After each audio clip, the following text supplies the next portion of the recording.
Mike, what is that? Is everything okay?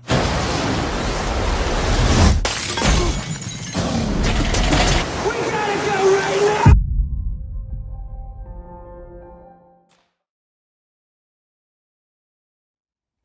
Thank you for joining us for another Movie Lingo discussion. I'm Eddie Lingo, and today we're going to talk about Deepwater Horizon. Deepwater Horizon is a true story about a 2010 oil spill that was the worst in U.S. history. Not only did the Deepwater Horizon oil rig spill oil, but it had setbacks that were malfunctions where it ended up exploding and lives were lost. This movie is told through the point of view of Mike Williams, who's played by Mark Wahlberg. It basically starts off going from his perspective, his family. You know, you get a little attachment to him. The movie even starts off with his statement. You can hear the audio of him giving a statement about the events that happened on the Deepwater Horizon and how they could have been prevented. Overall, I thought this movie was good. I mean, it's a true story, so I can't have any real issues with the story itself. Of course, I could have issues with how the story was told, but I thought it did what it needed to do. As far as the pacing goes, it started off in the beginning, like getting you established with Mike Williams and who he is with his family, his daughter, and then a couple other people as they all meet to go to their last day on the Deepwater Horizon, the job. Was it a little lengthy? Yeah, but it didn't hurt the film at all. I felt it was absolutely fine.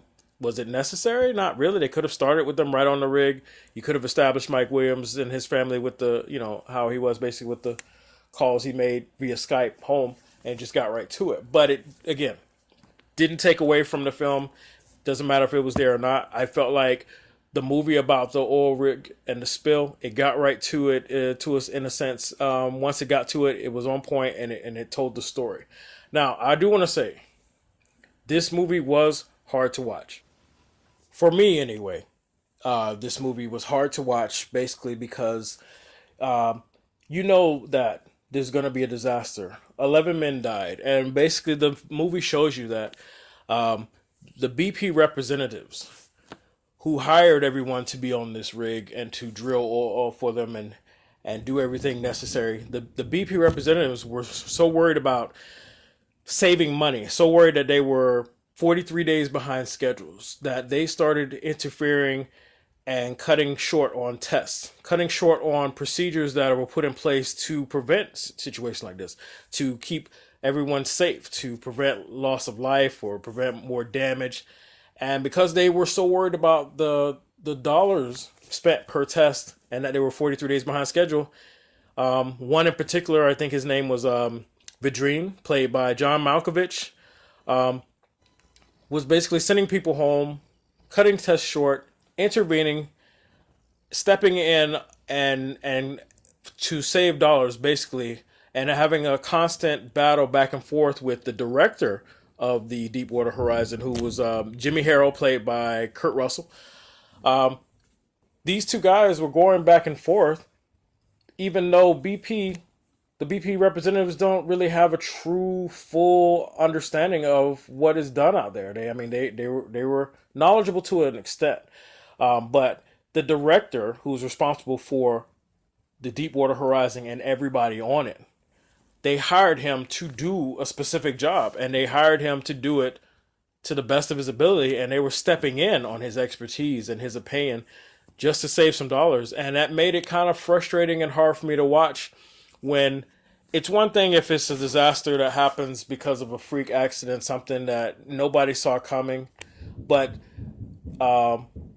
there were multiple moments in this film where things didn't add up. Certain tests were good, certain tests weren't, and Kurt Russell playing Jimmy Harrell did not want to move forward, and a lot of his crew didn't want to either. It just didn't seem like a good idea. But the BP representatives kept pushing, they kept pushing, they kept pushing, and it was frustrating me because I felt like they had so many opportunities to back out of this, to prevent the loss of life, but they moved forward, and then things went bad, and they got really bad, and people who just showed up to do what they were paid to do on a daily were one prevented from being able to do it to the best of their ability, and then they lost their lives because of it. And so there was an investigation that was brought forth later on in the movie. You find out that The BP individuals were brought up on manslaughter charges, but then that was throughout 2000 from 2010 on. But then 2015 the charges were dropped,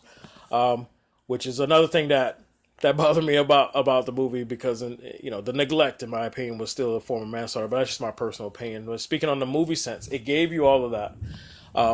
The sequences, the fire, action, everything they were really engulfed. It was hard for me to watch, but some may find it exciting. I don't know, how most of those people were able to survive, but they did. And the perspective of, again, Mike Williams, they showed how he dealt with trying to save as many people as possible, and then also then trying to do whatever he could to prevent the situation from getting worse. He put himself in harm's way by going across the fiery rig that was already burning, and things were falling apart, to go and try and repower up some things so they can try and cut off the pump, cut off the line and everything. And he was doing.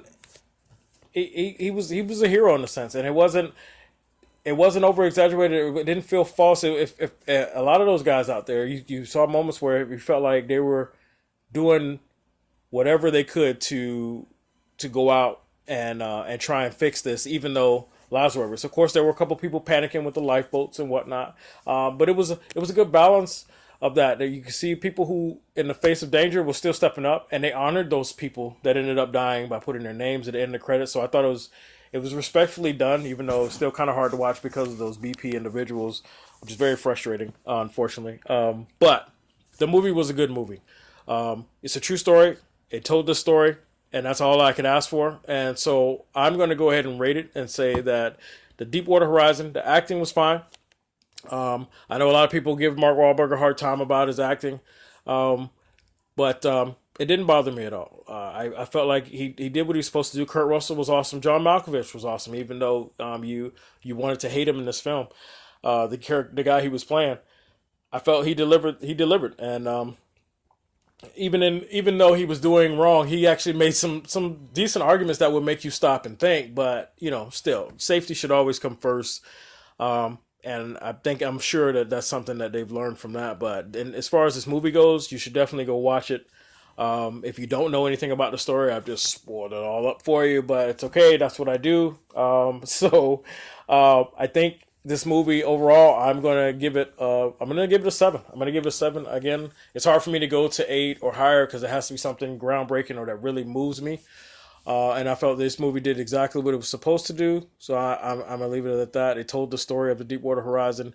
And then you got the outcome, and then they honored the people at the end by putting their names and the pictures of the guys who really did lose their lives. So I thought it was very well done. So kudos to you guys with that one. All right. So let me know in the comments what you feel about this movie, and if you even want to get into how you feel about the BP individuals and the investigation. If you know more about that, if I missed some points, let me know in the comments. Hit me up. Call me out. I don't care. Let's talk about it. Again, so thank you for joining me for another Movie Lingo discussion. I'm Eddie Lingo, and I'll see you on the next one.